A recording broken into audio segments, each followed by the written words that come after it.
Baruch Hashem Yahweh. Wow, we're running way ahead of schedule, which is interesting because compared to the Moadim, you know, I guess the Shabbat services are shorter, which is Tov, so we have more time to celebrate. And boy, wouldn't you all like to know how we celebrate? Baruch Hashem Yahweh. So I'll be preaching a message for a few hours today because I have extra time. A message entitled Basar Echad Bites. Rivka cautioned me about the word bites because bites today in English could also be slang. Exactly. In other words, if you say something, it means negative, it's no good, it stinks, whatever.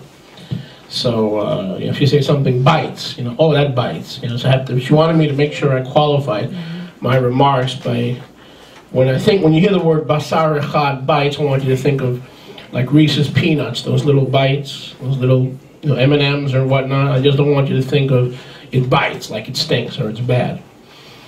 So again, I want to praise Yahweh for what He's doing in our life. And again, we miss our sister Linda very much, who's not here today, as I mentioned, 2.5 weeks in Canada, taking care of business and getting all things in order, so she could return here to our ministry to be one of us. So she says, hi y'all. And she misses all of you, even though sometimes she doesn't say that many words, but trust me, she misses.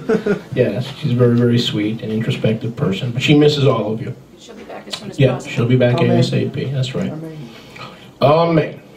So we wish she'd listen in today, but I think she's in transit, so I don't think she's able to listen in today. So today's message, Basar Echad Bites. Again, we welcome all our mishpacha, our radio family from around the world. Mishpacha is a Hebrew word that means family. And we are family. Amen? Just like Sister Soldier told us, right?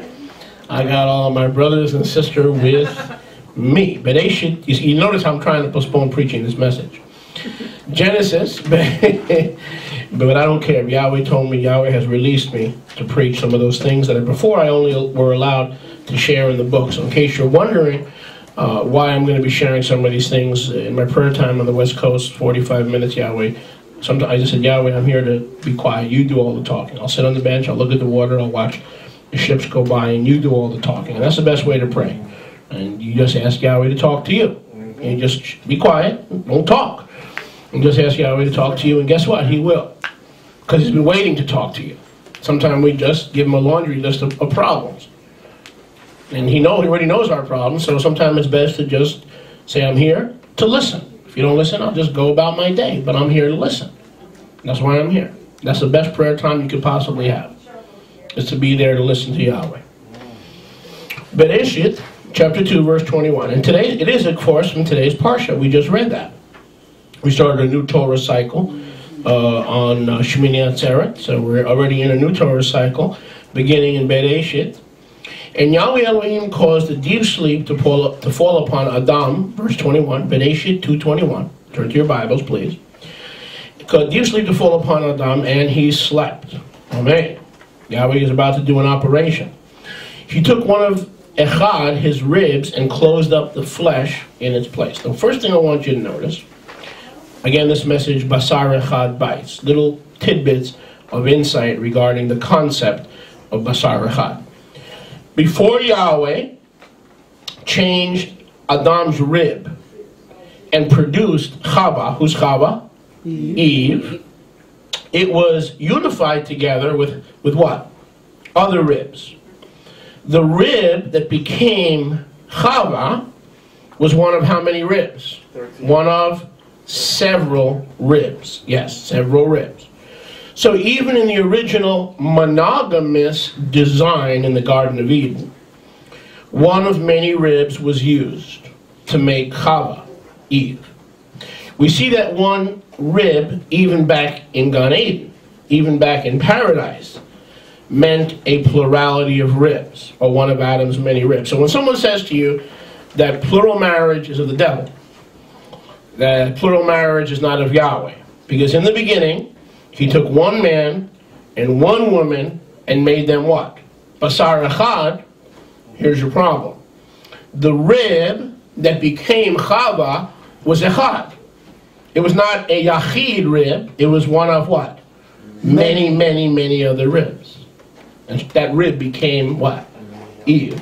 That rib became Chava. So the word echad does not mean most of the time in the Hebrew a singular unity, rather a compound unity, one of many. Same in the Aramaic. What is the Aramaic cognate for the word echad? The Aramaic cognate is kad. Kad. So very rarely, when the Bible uses the word echad, does it mean an absolute one or an absolute unity. Very, very rarely. Most of the time it means a compound unity or a plural unity. So we see that Chava was made not of a single rib that existed, but one of Adam's what? Echad ribs. Okay, that's number one. Now jump down to verse 24. Again, Basar Echad bites. Some of these bites you've eaten before, some of these bites are new to you, so go ahead and consume them for the first time. These are little bites. Some of them will touch you, some of them will confirm what you already know. Verse 24.